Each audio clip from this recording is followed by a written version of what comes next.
On Authentic Ag, we talk with our expert on farm equipment, Sam O'Toole from New Frontier Ag. We'll talk about what's trending and what the future holds in the near term if you will be in the market to either buy or sell some of your farm equipment. We'll also have features from folks like Kansas Corn, Kansas Wheat, Kansas Livestock Association, a little market talk from Paragon Ag Advisors. I'm Ken Rogers. This is Authentic Ag. Brought to you in part by Kansas Farm Bureau, a grassroots organization representing the state's farmers and ranchers since 1919. KFB.org. Kansas Wheat Commission, leading in the adoption of profitable innovations for wheat. Online, kswheat.com. And Kansas Corn, building the future of Kansas corn. Online, kscorn.com.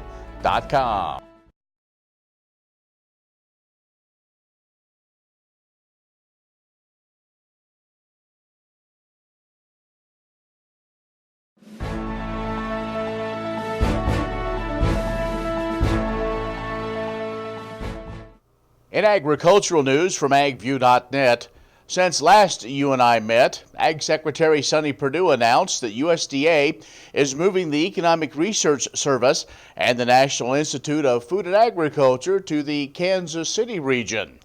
Perdue said the site selection process was rigorous and that the Kansas City region provides a win-win situation. He said it maximizes the mission function by putting taxpayer savings into programs and providing affordability, easy commutes, and extraordinary living for the employees. Perdue said the Kansas City region has proven itself to be a hub for all things agriculture, and it's a booming city in America's heartland. USDA conducted a cost-benefit analysis, and conservative estimates show a savings of nearly $300 million nominally on things like employment costs and rent over the course of a 15-year lease term. Now, what that means? Well, the savings of about $20 million a year. That means more funding available for research of critical needs like rural prosperity and agricultural competitiveness. Now, as you can imagine, Kansas and Missouri celebrated after this successful united effort. Senate Ag Committee Chairman Pat Roberts of Kansas said that the research that will occur at the National Bio-Agri-Defense Facility near Manhattan, or MBAF, and the research that already occurs throughout the Kansas City Animal Health Corridor, he said, makes Kansas City a natural fit. But the process to reach Kansas City has been mired by some controversy and some call a lack of transparency. Employees of both agencies voted to unionize to negotiate in opposition to that move. Those unionized employees of the Economic Research Service and National Institute of Food and Agriculture demonstrated to show that they weren't very happy about having to relocate to Kansas City area. Several employees actually rose and then turned their backs to Ag Secretary Sonny Perdue during an afternoon meeting when he wanted to talk about the relocation plans of the agencies to the metro area. The Hagstrom report said that the protest was put together by the American Federation of Government Employees. The organization says the move to KC is nothing but an attempt to undermine the employees' scientific work. And in a move anticipated for weeks now, Tyson Foods has introduced its first ever venture into plant-based meat alternative products.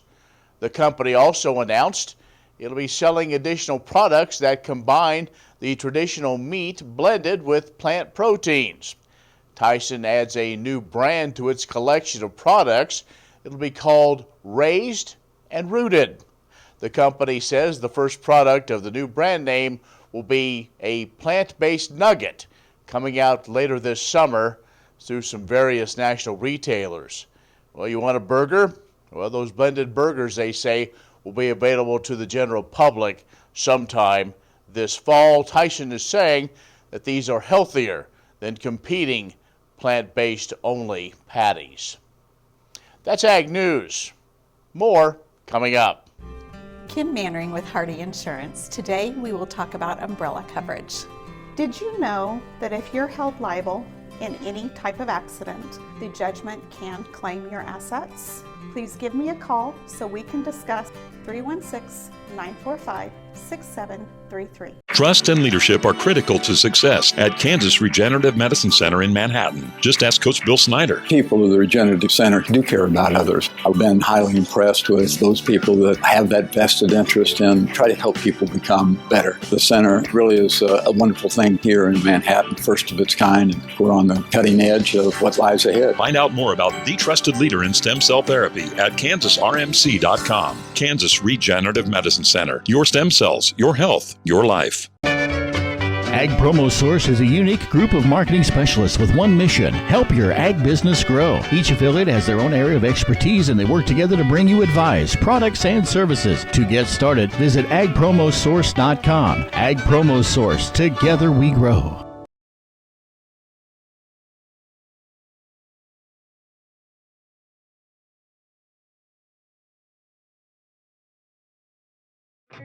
Next time you see a beautiful field of corn, reach out and thank the farmers who work tirelessly to raise corn for livestock feed, renewable fuels, and exports to feed a growing world population.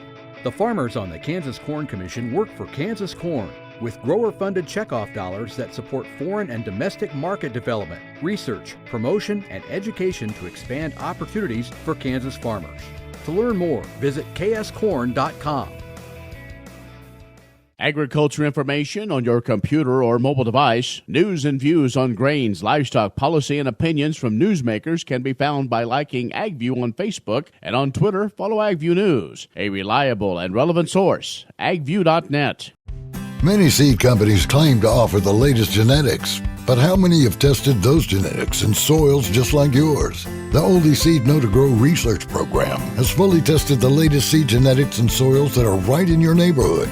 The Oldie Seed Know to Grow program can recommend the best performing hybrids from technologies like Enlist, Extend, and LibertyLink that will optimize the yield and profit of every acre on your farm. Contact Oldie Seed today.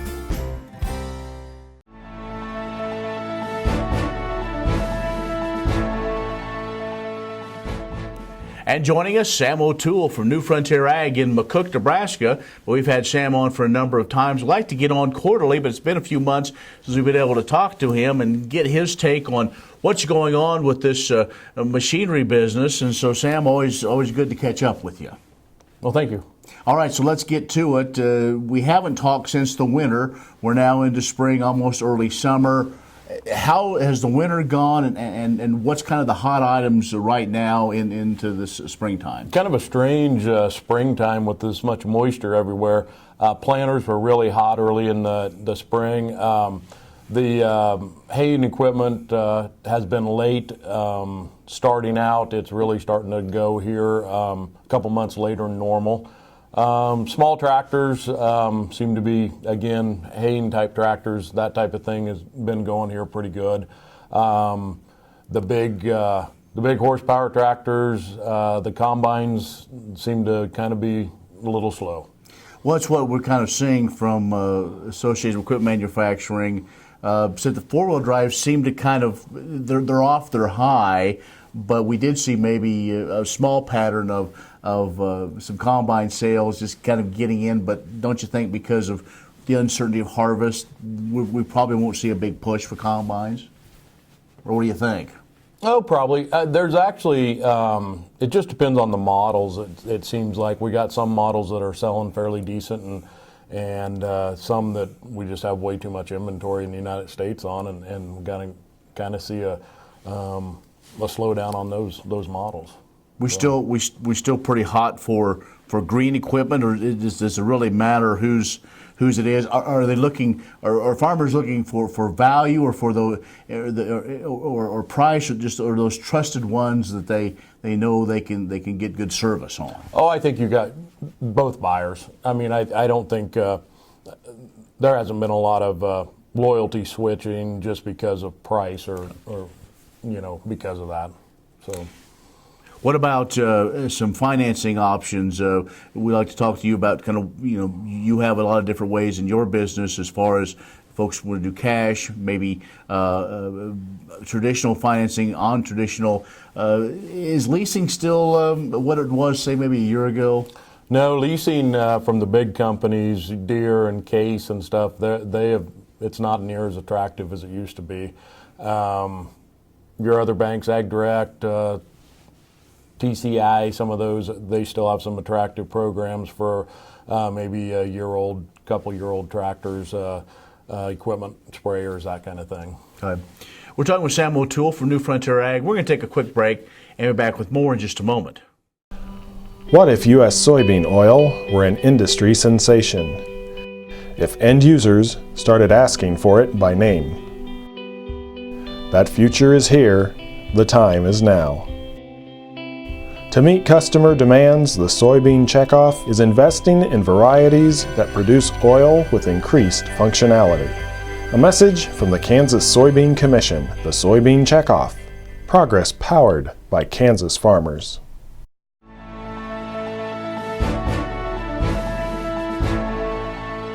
Our guest this week is Sam O'Toole from New Frontier Ag in McCook, and we're talking about some of the trends, some of the things he's seeing in this farm equipment business. Well, Sam, we've talked in this first segment a lot about tractors and maybe some combines. Let's talk about some of that tillage equipment, some of those other pieces that come together. You have a couple of multiple locations, and you also talk to farmers all over the countryside.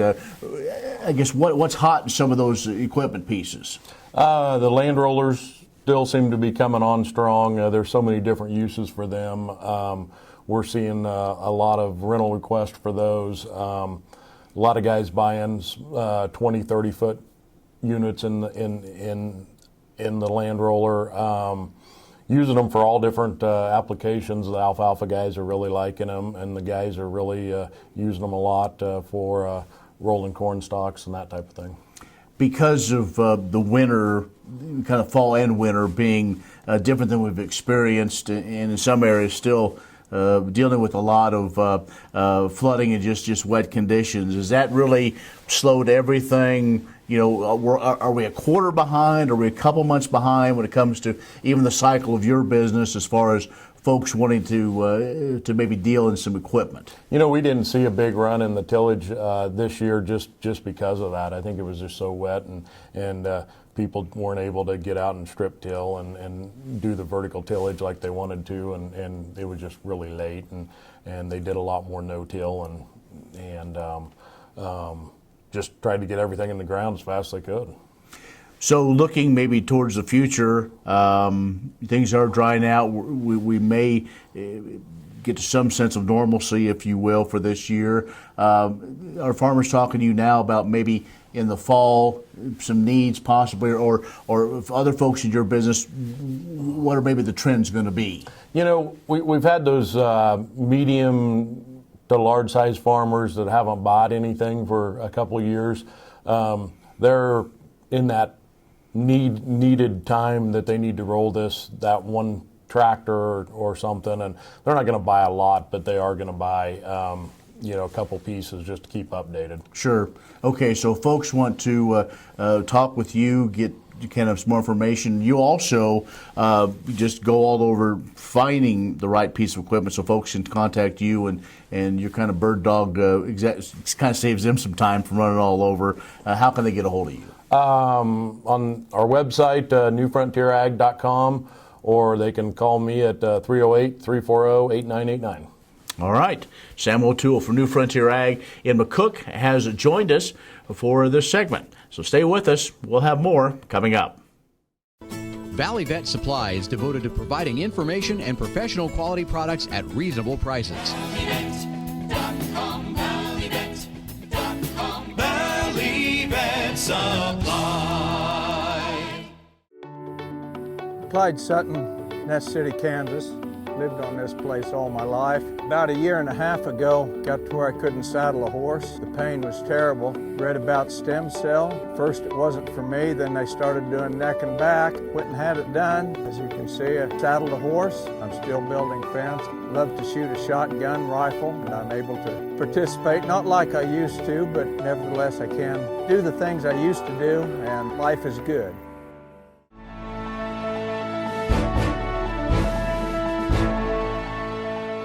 I am so excited to be here in Kansas this morning for the Yoga on the Farm event hosted by Common Ground Kansas. It's really exciting because I've heard so much about it. They've done it a few times over the years, and I've heard rave reviews and really interesting conversations with consumers that came about because of such events. So being a part of it really is a fascinating thing at the national level. Common Ground, I think, is such a fabulous program because National Corn came together with their counterparts at the state level from both corn and soy associations. And now in 20 states, over 9 years, we've built up more than 200 volunteers that go out and have real mom-to-mom conversations from the farm to the city about what matters to both of them and their shared values, how much they care about their family, how much they care about their food, and how much they care about doing the right thing by their family. There's a lot of worry and concern about foods and how they're raised and grown, and I think a lot of people on the farm innately know that, but don't know what they can do. Common Ground gives farmers a voice. They're the heart of the program, and it's truly grassroots. To come together with other people who share their concerns and their passion, and to take it and make something real and a real connection with consumers that can make them feel more trust and like they don't have to fear their food. The women who are part of this program are so passionate. Each and every one of them has a unique story to tell, and they tell it themselves. So we're incredibly excited at National Corn Growers to support this, to be part of it in Kansas, and to be out here in Kansas today supporting their event and everything they do. All over the country, more and more communities are making the change to biodiesel made from U.S. soybean oil.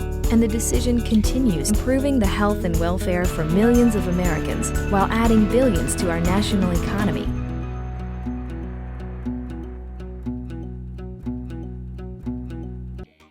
The Kansas Wheat Innovation Center in Manhattan is rediscovering ways to get improved varieties and new genetics in the hands of farmers faster. Grower-led and checkoff-funded research initiatives are bringing about positive change. This grassroots leadership provides a strong voice in Topeka and Washington, D.C. Now is the time to partner with Kansas Wheat in moving wheat forward. Kansas Wheat Commission and Kansas Association of Wheat Growers.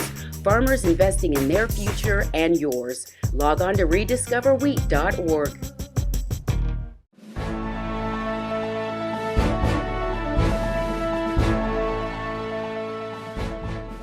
With a passion for agriculture and research, the 2019 recipient of the Herb Clutter Memorial Scholarship is Georgia Elliott of Pratt, Kansas.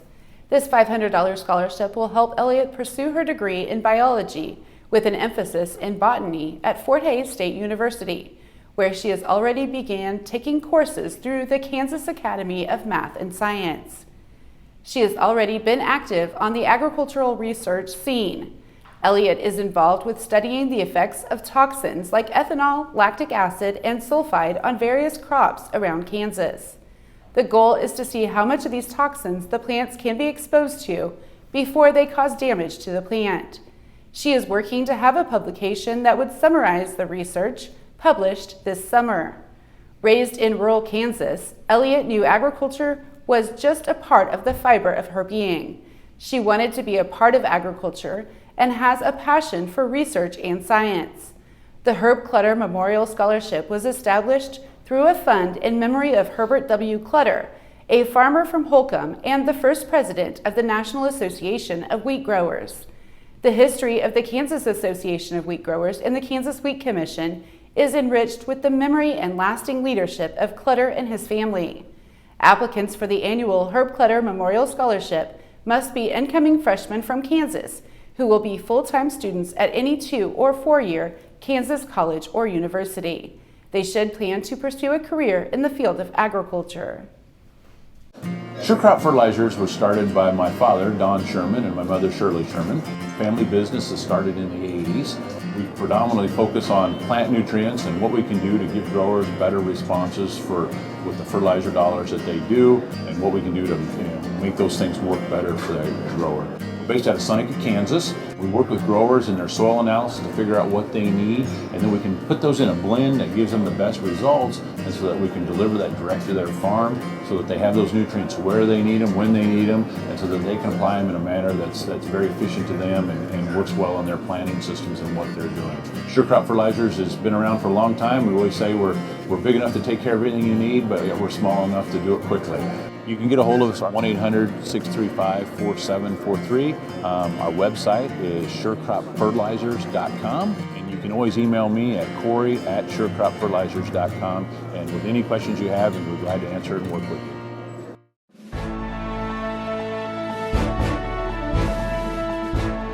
Members of the Kansas congressional delegation can help ranchers and feeders continue to benefit from unrestricted cattle and beef trade by expeditiously approving the U.S.-Mexico-Canada agreement. The new agreement would allow science-based, duty-free beef trade between the three countries to continue as it has under the North American Free Trade Agreement. Since NAFTA went into effect in 1993, U.S. beef exports to Mexico have surged 545%, while those to Canada have increased 106%. U.S. beef exports currently are worth $323 per head of fed cattle, with Mexico and Canada accounting for $70 of the total. In the case of Mexico, consumers there are willing to pay more for beef items like tongue, tripe, and heart that have little value in our domestic market. This added value is shared back through the beef value chain to stocker operators and cow-calf producers. While USMCA improves on NAFTA in certain areas, it is pretty difficult from the beef industry's perspective to do better than zero tariffs, zero quotas, and science-based standards. Beef producers are pleased USMCA makes no major changes to the market access provisions that have benefited the U.S. cattle and beef industry. The Kansas Livestock Association and its 5,500 members are encouraging the Kansas congressional delegation to be leaders by stepping forward in support of swift ratification of USMCA. Welcome to Western Kansas Wildlife Travel Center, right here in Oakley, Kansas on I-70 at exit 76. I-70, after all, is America's Main Street, and we're right here on Main Street for you. Now that I'm an Oakley resident, I still come in almost every day, and I sit and listen to the conversations of the people around me. You know, the guys who are talking about the big elk they just bagged, or the folks who are taking their kid to college for the first time. People just traveling up and down the highway. Real people, just like you and me. And they find just what I find here, real people to serve them. There's history, there's scenery. We hope you'll stop and see us soon. Welcome to Oakley.